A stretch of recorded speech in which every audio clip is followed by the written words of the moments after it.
All right, you guys ready to get it on today? Yeah. All right. I didn't hear you.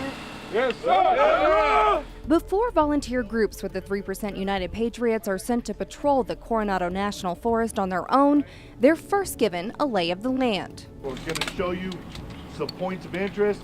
We're going to show you some rally points. So if you get lost tonight, places you can come back to. It's the first time many of them have even seen the border fence, and for a lot of them, it doesn't live up to the hype. Just a weird feeling like Mexico, you know? It's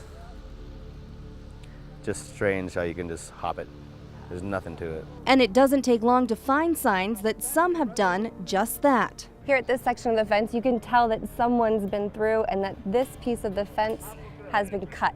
This organization will spend 10 days trying to stop the flow of people and drugs from Mexico into the United States simply by maintaining a presence. And like I said, Border Patrol wants to use this as a reference point. So anytime we're running from Lokiel to the Patties and you see a run come across, we need to make sure this is about What do they call almost exactly halfway from Lokiel to the Patties. It's called the Sanctuary. Mine and Roughneck's job was to just observe certain areas and radio in whatever traffic we see. It's a cat and mouse game between the 3%ers and the Mexican cartel. We got a white big following us on this trail.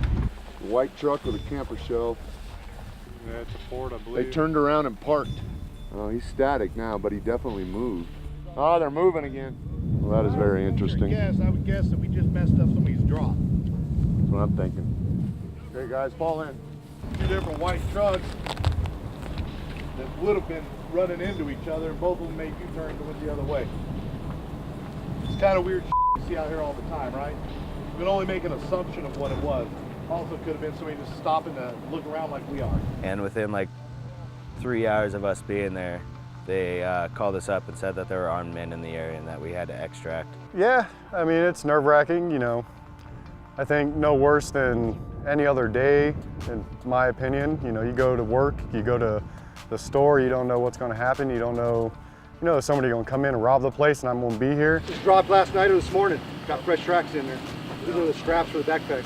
Oh, shoot. They cut everything off and threw them in the car. Over the years, people crossing the border have gotten really creative with covering up their tracks. Take these, for example. They're like padded slippers with carpet on the bottom of the feet. Here's how they work. In this soft ground, it's really easy to leave behind footprints. But with these on their feet, they slip them over their shoes, and no trace is left behind. But out in the forest, there's still a lot of signs that someone has been there. We have done everything from recover packages of marijuana just left out in the fields to stopping runs. But we've also found lost migrants here, and when we do that, we've provided water, we've provided blankets. I mean, we still call Border Patrol, but we're not going to leave somebody just laying out here because they weren't a citizen. However, the numbers have dropped drastically. The head of Homeland Security, John Kelly, telling a Senate panel that in March, fewer than 12,500 people were caught crossing the Mexican border illegally, compared to more than 58,000 the month before. He credited President Donald Trump, and some of the 3% United Patriots agree. The previous 3 ops was extremely busy. We had drug runners all the time, illegal immigrants all the time, and now it's really backed off since Trump got elected. Ghost, who has been on 9 border ops in the area, says these towers are all new. The cool aspect of it is all up and down the fence here in our AO now, their money's being spent and they're putting up permanent listening stations with some very cool camera systems on them. When we get out there, we're going to go roving patrols out there. So be ready to hump tonight.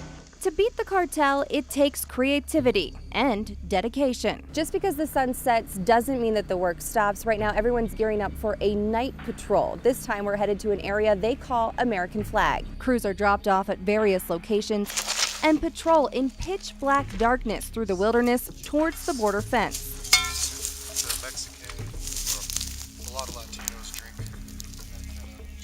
During our patrol, we found lots of signs of people having been through the area, including trash, packs, and potentially directions. Sure, it looks like some kind of marker. It looks like it's in Spanish.